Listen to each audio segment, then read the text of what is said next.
Halo semuanya, kami mahasiswa dari Prodi Akuntansi Fakultas Ekonomi dan Bisnis Universitas 17 Agustus 1945 Surabaya diberikan tugas video dari dosen kami, Bu Maria Yovita Erpandin, mengenai simulasi jual beli saham milik kami. Nah, sebelum itu, perkenalkan kami dari kelompok 6. Nama saya Merlinda Ina dengan NIM 68. Dan saya Ardiansyah Prawira Utama Ali dengan NIM 113. Mari diskusi yuk. Ayo. Nah, di sini kami akan membahas simulasi saham yang kami lakukan selama 7 hari dengan modal yaitu 20 juta. Betul, simulasi ini dilakukan untuk tugas mata kuliah Manajemen Investasi dan Portofolio dengan tujuan utama belajar proses investasi, bukan sekedar mencari keuntungan. Sebelum masuk ke sahamnya, sebenarnya apa sih tujuan utama dari simulasi ini? Jadi tujuan utamanya itu adalah untuk memahami mekanisme jual beli saham, bagaimana mengambil keputusan investasi, serta bagaimana mengelola risiko dalam jangka pendek. Jadi bukan fokus cuan besar ya di sini. Iya, lebih ke mempelajari proses dan evaluasi hasilnya gitu. Simulasi ini dilakukan untuk tugas mata kuliah Manajemen Investasi dan Portofolio dengan tujuan utama belajar proses investasi, bukan sekedar mencari keuntungan. Nah, sebelum masuk sahamnya, sebenarnya apa sih tujuan utama dari simulasi ini? Tujuan utamanya adalah memahami mekanisme jual beli saham, bagaimana mengambil keputusan investasi, serta bagaimana mengelola risiko dalam jangka pendek. Jadi bukan cuma fokus ke cuan besar aja ya? Ya, lebih pembelajaran proses dan evaluasi hasilnya.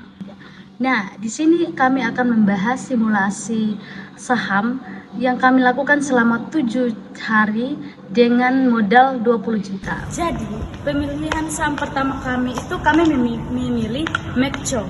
Kenapa sih kami memilih Mekco? Jadi, alasan kami memilih Medco dikarenakan saham ini cukup liquid dan pergerakan sahamnya aktif. Selain itu, Medco sangat dipengaruhi oleh harga minyak dunia. Jadi, cocok untuk mempelajari pengaruh sentimen global terhadap saham sektor energi. Kalau Mayora, alasannya apa? Jadi alasan kami memilih saham Mayora yang pertama itu karena saham Mayora merupakan saham konvensional. Terus produknya itu sering digunakan sehari-hari sehingga permintaannya relatif stabil. Dan juga saham ini sering digunakan untuk menjaga kestabilan portofolio. Jadi, bisa dibilang Mayora ini penyeimbang ya? Ya, betul sekali karena resikonya itu relatif lebih rendah dibandingkan saham komoditas lainnya. Nah, berikutnya itu kan saham kalbe. Kenapa sih saham kalbe itu termasuk portofolio? Nah, alasan kami memilih saham kalbe dalam portofolio kami yaitu karena saham sektor ini adalah sektor kesehatan yang bersifat defensif. Pergerakan harganya cenderung stabil dan cocok untuk menahan volatilitas dari saham yang lebih agresif. Nah, kalau dengan saham Sido Muncul, apa bedanya dengan saham kalbe? Nah, jadi saham Sido Muncul merupakan saham defensif. Kami menggunakan lebih untuk menahan risiko. Pergerakannya itu relatif tenang dan cocok untuk menjaga portofolio selama investasi. Nah, selanjutnya itu saham Antam. Kelihatannya ini lebih agresif ya. Ya, Antam. Alasan kami memilih Antam karena volatilitasnya lebih tinggi dan dipengaruhi oleh harga komoditas seperti nikel dan emas. Saham ini kami gunakan untuk belajar manajemen risiko dan timing jual beli saham. Nah, sekarang soal dana. Bagaimana kami mengalokasikan 20 juta ini? Jadi, kami mengalokasikan penuh ke saham. Yang pertama itu pada saham Mekco, yaitu sebesar 4 juta. Pada saham Mayora, yaitu sebesar 5 juta. Pada saham Kalbel sebesar 4 juta. Dan pada saham sudah muncul itu sebesar 3 juta. Dan yang terakhir itu pada saham Antam sebesar 4 juta. Dan kami membelinya dalam bentuk lot ya? Ya, betul sekali. Yaitu mengikuti aturan BEI. Satu lotnya itu sama dengan 100 lembar saham.